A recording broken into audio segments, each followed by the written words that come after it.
Brendan McDermott is a chef and a cooking instructor. I first met him when I took his knife skills class, which he teaches at the Brooklyn Kitchen. A lot of us pick up a knife and we just start cooking. We start cutting things. No one ever really shows us how to do it. One of the most important things I learned how to do in Brendan's knife skills class was how to break down a whole chicken.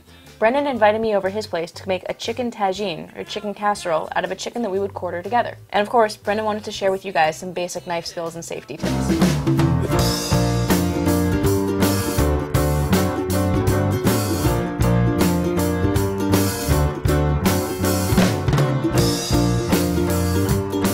This week on Working Class Foodies, New York Magazine actually just called Brendan's knife skills class the best cooking class in all of New York, so if you live in the area, you have to check it out. In Brendan's class, he covers everything from the absolute basics of how to hold a knife so that you're safer and more accurate when you're chopping things in the kitchen, to all the different kinds of cuts and how to do them properly. Brooklyn Kitchen is a fantastic store in Williamsburg.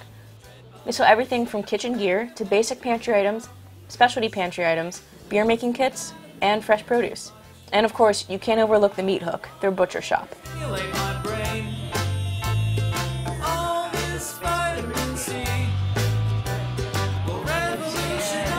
One broiler chicken. We picked up a 4-pound whole chicken, also known as a broiler, same exact chicken I used last week in our How to Roast a Chicken episode. Then we armed ourselves with some vegetables and headed back to Brendan's place to put together our chicken tagine. What's up, Hungry Nation? This is Regina and Rachel living in New Jersey but working in the city. Rachel makes the best chocolate cake. It doesn't even require icing. It's a milk chocolate Hershey's cake, extremely moist. We love your show. Keep doing what you're doing. We're big fans. Okay, bye. After doing these classes for about 2-3 years, what I've really noticed and seen a lot of is people being scared of their knives. I've watched people within the hour and a half, 2 hours, truly go from nervous and about it, being scared of it, slicing through stuff. And it's just kind of a way to break down some of those walls. If you use the tool correctly, you're gonna have a little bit more ease, a little bit more comfort and speed. Basically, when you're holding your knife, what you don't want to do is kind of rest your finger along the back of the knife.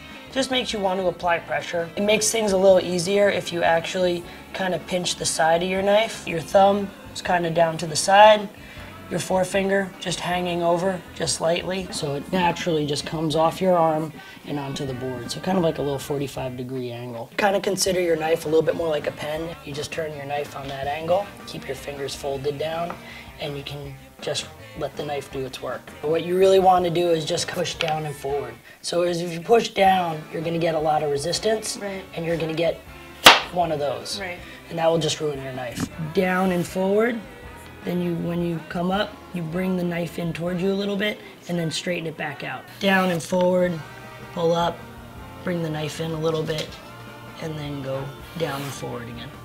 So eventually what you'll end up doing is something like this. What we're gonna do is we're gonna do our veg prep first for the tagine style chicken. We got some parsnips and carrots, a little celery and red onion, and we got these nice purple potatoes. We're going rustic here. So we got our parsnips and carrots. Do some garlic.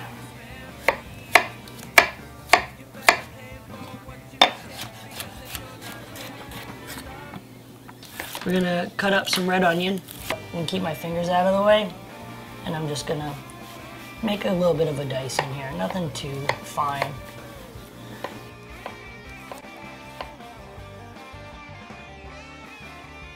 You want to get your vegetables done first, and then you can come to the protein. If you do your protein first, you run the risk of cross-contamination. I know you smell chicken. This is what a real chicken looks like. You really want it to have a little bit of white, a little bit of pink. Some of the stuff that's grown so fast or force-fed, their bones never catch up with them. The meat's really big, but the bones are still really tiny.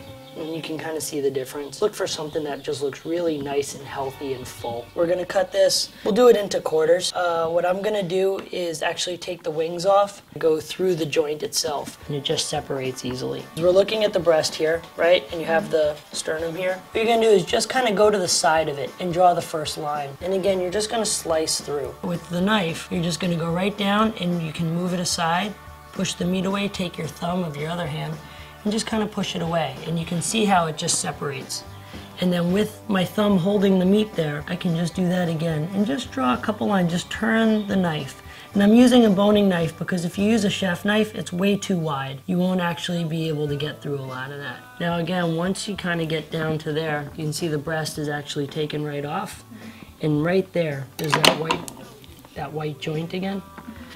You just take your knife and again, go right through and dislocate. Now if you see the breast is completely off, there's a natural division in the skin. Now I'm going to take my thumb and go right up to the knee and just pop the hip right out. And there's a straight line from the shoulder to the hip. And just gently saw back and forth, and you pretty much have your half chicken. You're paying for the butcher to do this in the supermarkets and stuff, so you might as well just get the whole entire chicken and do it yourself. Now, with that natural division there, you can take your knife and go right through the skin. And there you go. There's your leg and your thigh and your breast. Now you're just gonna do the same thing on the other side. There's a lot of different ways to break down a chicken. This is one of those ways that you can really learn the bone structure and really see what you're dealing with. You know, it's basic, but it's easy. It's a good way to really not waste anything. There is the back meat, which a lot of people love. If you want to get to the oysters, cut through there, just crack that in half, and then you have your nice little oysters in there, which are really always very tasty. They should never go to anyone but the cook. So I'll take the tagine dish and get it in there nice and hot so we can sear off the chicken. So we're gonna add like a little bit of turmeric, give it some color. We'll do that on the meat side as well. And just for good measure, we'll add a little bit more saffron, healthy amount of salt. My grains of paradise. The tagine's nice and hot. We're just gonna sear off the meat first. We got the oven at a nice 400. We're gonna do 400, 450. We seared off our chicken and let it sit for a little bit. So now what we're actually gonna do is just pull it out and put our veg in. Put in our potatoes, our carrots, a little bit of our parsnip. Do a little celery and onion too. Once we have that, we're gonna take our chicken, put that right on top. Now you can take about a cup of stock, put the lid on it, and just get it in the oven. Looks nice. The skin's separated, so we're probably pretty close. You don't want to overcook your chickpeas. We're gonna leave the top off for a minute and kind of get some of that crispiness back into the skin. There we go. That looks actually really good. And then you can take your fresh parsley and mint.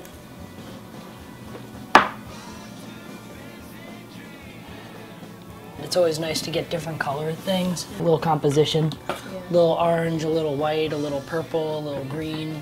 You know, it kind of brings the plate to life. That's how we're gonna do this one. There you go. Did she finish it? Almost. Oh my God. This tagine had 4 generous helpings in it, so that's 4 people.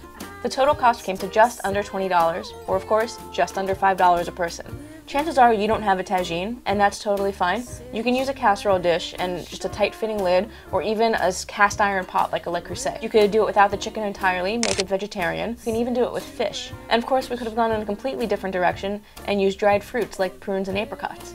So write in, let us know if you've ever cooked in a tagine. We'll see you next week on Working Class Foodies. Yeah, she's never been like that.